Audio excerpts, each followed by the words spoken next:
भारत की प्राचीन भूमि पर राजा धृतराष्ट्र द्वारा शासित हस्तिनापुर नामक एक राज्य मौजूद था।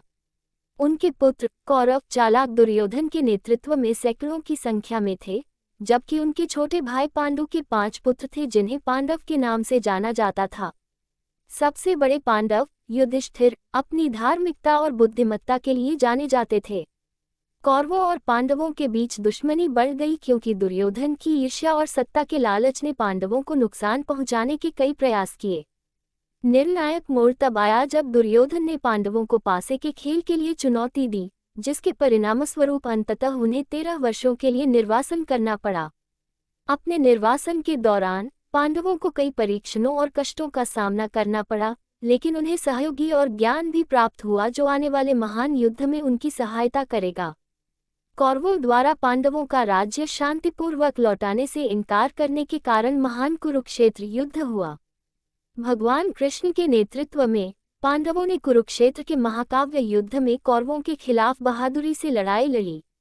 युद्ध केवल 2 परिवारों के बीच एक शारीरिक लड़ाई नहीं थी, बल्कि एक नैतिक और आध्यात्मिक संघर्ष था जो धर्म धार्मिकता और अधर्म के बीच शाश्वत संघर्ष का प्रतिनिधित्व करता था। युद्ध में शामिल सभी लोगों के लिए कठिन विकल्प और बलिदान सामने आए। नायक उठे और गिरे, गठबंधनों का परीक्षण किया गया और कार्यों के परिणाम पूरे देश में गूंज उठे। यह एक ऐसा युद्ध था जिसने वफादारी, सम्मान और प्रेम की सीमाओं का परीक्षण किया।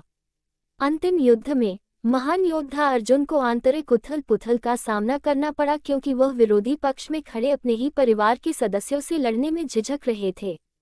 ये तब था जब भगवान कृष्ण ने अर्जुन को धर्म और कर्तव्य के मार्ग पर मार्गदर्शन करते हुए भगवद गीता की शिक्षा दी थी। युद्ध की परिणति कौरवों के पतन के साथ हुई क्योंकि पांडव विजयी हुए, लेकिन इस जीत के लिए बड़ी कीमत चुकानी पड़ी। प्रिय योद्धाओं और परिवार के सदस्यों सहित अनगिनत जिंदगियों की हानि ने दोनों पक्षों को तबाह कर दिया। युद्ध के बाद युधिष्ठिर को हस्तिनापुर के राजा के रूप में ताज पहनाया गया, लेकिन उन्हें जीत में कोई खुशी नहीं मिली। युद्ध के विनाश का बोझ उसकी अंतरात्मा पर भारी पड़ा और उसने प्रायश्चित और तपस्या में सांत्वना मांगी। महाभारत केवल एक महान युद्ध की कहानी नहीं है, बल्कि मानव स्वभाव, नैतिक दुविधाओं और अच्छे और बुरे के बीच शाश्वत संघर्ष की गहन खोज है। ये हमें प्रतिकूल परिस्थितियों में भी धार्मिकता, सत्यनिष्ठा और करुणा के मूल्यों को बनाए रखने का महत्व सिखाता है। महाभारत महाकाव्य के माध्यम से हम सीखते हैं कि सच्ची जीत दुश्मनों पर विजय पाने में नहीं, बल्कि अपने भीतर के राक्षसों पर विजय पाने और न्याय, प्रेम और सद्भाव पर बनी दुनिया के लिए प्रयास करने में निहित है।